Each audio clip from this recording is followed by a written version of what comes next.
എനിക്ക് പറയാനുള്ളത് വേറൊന്നുമല്ല. ഇത് മാധവൻ എഴുത്തച്ഛന്റെ സ്കൂളാണെന്ന് ആരും കരുതരുത്. ഇത് നമ്മുടെ സ്കൂളാണ്, നമ്മുടെ നാട്ടുകാരുടെ സ്കൂളാണ്. മാന്യജനങ്ങളെ, നമ്മുടെ നാട്ടിലെ കൊച്ചുകുട്ടികൾ 3-4 കിലോമീറ്റർ നടന്ന് സ്കൂളിൽ പോവാന്നുള്ള ദുരിതത്തിന് ഒരു അറിഞ്ഞു വന്നിരിക്കുകയാണ് നാട്ടുകാരെ. ഇത് നമ്മുടെ സ്കൂളാണ്, ഈ നാടിന്റെ സ്കൂളാണ്. അതൊക്കെ ശരിയാണ്. പക്ഷേ മാധവെഴുത്തച്ഛന്റെ അത്രാന്ത പരിശ്രമം കൊണ്ടാണ് ഇവിടെ സ്കൂൾ ഉണ്ടായത്. ഈ വെള്ളിയങ്കല ഗ്രാമത്തിലെ ജനങ്ങൾ മാധവെഴുത്തച്ഛനോട് അങ്ങേറ്റം കടപ്പെട്ടിരിക്കുന്നു എന്ന് ഞാൻ ആത്മാർത്ഥമായി പ്രഖ്യാപിക്കുന്നു.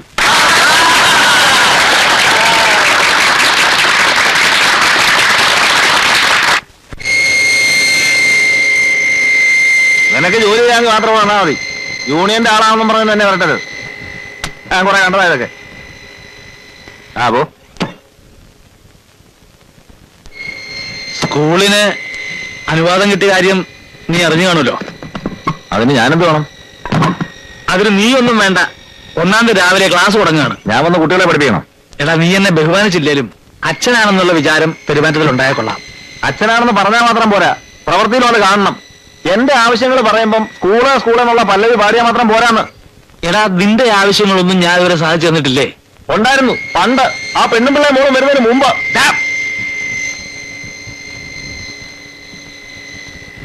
സ്കൂൾ തുടങ്ങുന്ന ദിവസം പറ്റൊക്കെ നീ വരിക. വേറെ ജോലിയൊന്നും ഇല്ലെങ്കിൽ ഞാൻ വരാം. ഞാൻ പിടിക്കാം. അല്ലാച്ചി, ഞാൻ പിടിക്കാം. അല്ലാച്ചി, ഞാൻ പിടിക്കാതെ. നീ കേട്ടാൽ ഞാൻ മാട്ടേൻ എന്താ ചൊൽവേൻ കണ്ണ, നീ ചോദിച്ചാൽ ഞാൻ സാധിക്കൂലെന്ന് പറയോ കൃഷ്ണ കൃഷ്ണ, ചോദിച്ചാൽ ഞാൻ സാധിക്കൂലെന്ന് പറയോ കൃഷ്ണ, നീ ചോദിച്ചാൽ ഞാൻ സാധിക്കൂലെന്ന് പറയോ കൃഷ്ണ. അയ്യോ, എന്റെ ദൈവമേ, നാളെ ആ ഭാനുവിന്റെ മുമ്പിൽ തലയുയർത്തി നടക്കാലോ. വൈദ്യരെ, നമ്മുടെ നായാട്ട് ജീവിതത്തിന്റെ ചരിത്രത്തിൽ സുവർണ ലിപികളിൽ എഴുതി വെച്ചോളൂ.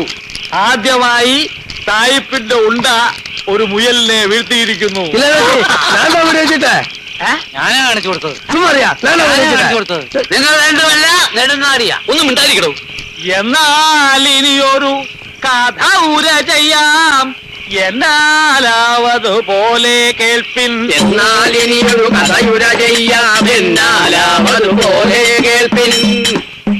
നെടുനായുള്ളൊരു നെടുങ്ങാടിക്കോ നെടുനാളായൊരു പൂതി തുടങ്ങി.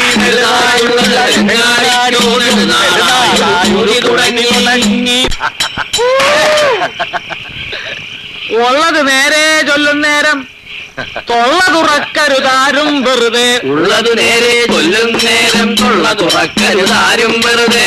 നാണം കെട്ടൊരു പ്രസിഡന്റ് ഇവനോ കാണിക്ക കൂട ഒട്ടു വിഴുങ്ങി. നാണം കെട്ടൊരു പ്രസിഡന്റ് ഇവനോ കാണിക്ക ചെമ്പുകൾ ഉരുളുകൾ കൊടിമരം അടിമുടി അമ്പലമാകവെ ഒട്ടു വിഴുങ്ങി. ചെമ്പുകൾ ഉരുളികൾ കൊടിമരം അടിമുടി അമ്പലമാകവെ ഒട്ടു വിഴുങ്ങി. നാരായണ ജയ നാരായണ ജയ നാരായണ ജയ നാരായണ ജയ നാരായണ ജയ നാരായണ ജയ നാരായണ ജയ.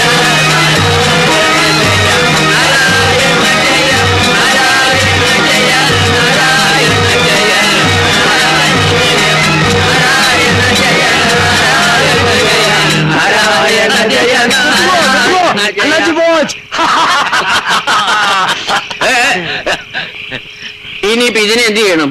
കുഴിച്ചിടണോ അത് ദഹിപ്പിക്കണം? ഒരു കാര്യം ചെയ്യാം, നമുക്ക് നേരെ പുഴയിൽ ഒഴുക്കി കളയാം. അത് മതി. നേരം എടുക്കുമ്പോ പുഴൻ ഞങ്ങൾ വന്നോളൂ. ആ കോപ്പിയിൽ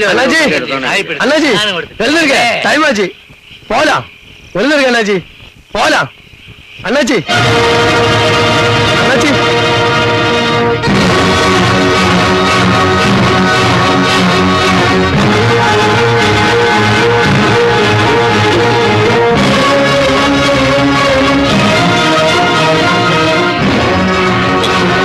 അണ്ണാച്ചി അണ്ണാച്ചി ഒന്നുകൂടി വാടോ.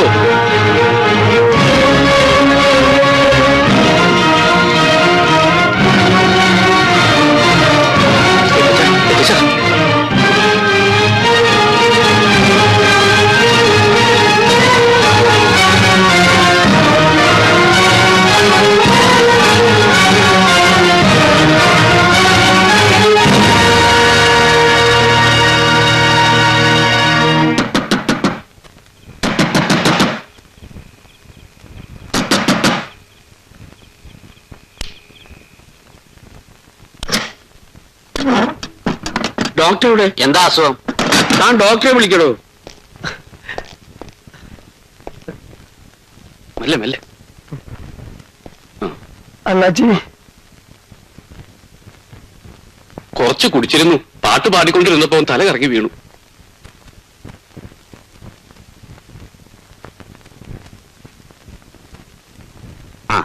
എല്ലാരും ഒന്ന് പുറത്തേക്ക് ഇറങ്ങുന്നേ, അല്പം കാറ്റ് കിട്ടിക്കോട്ടെ.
ഇങ്ങ് വാ, രണ്ടിനും ഞാനിന്ന് വെച്ചിട്ടുണ്ട്.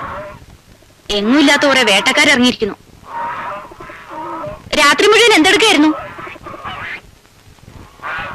ഇനി വേട്ടാന്നും പറഞ്ഞോണ്ട് ഈ പടി ഇറങ്ങുന്ന ഒന്ന് കാണണം.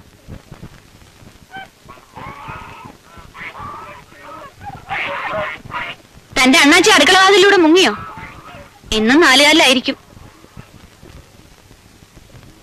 എന്താ മിണ്ടാത്തെ?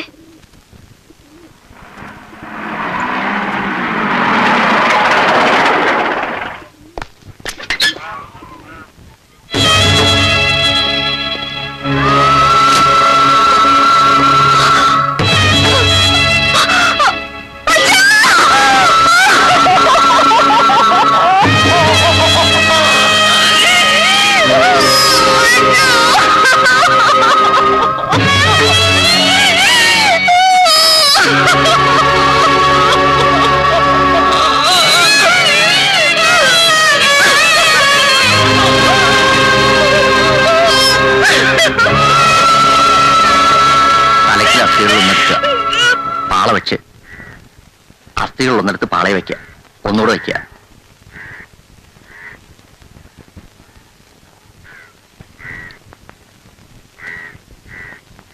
ഇനി മധ്യഭാഗത്ത്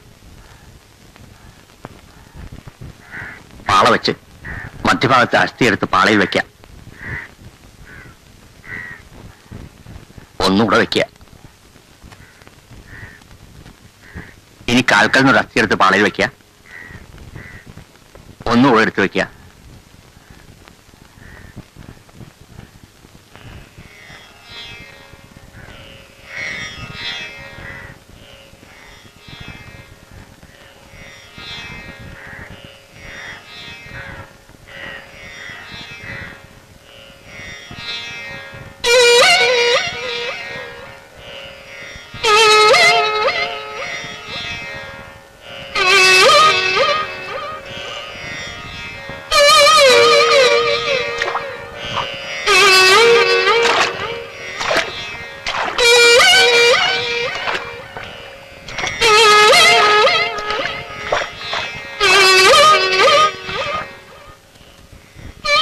ബന്ധുക്കൾ ആരെങ്കിലും ഉണ്ടെങ്കിൽ കൂടെ മുങ്ങാം. വേണ്ട,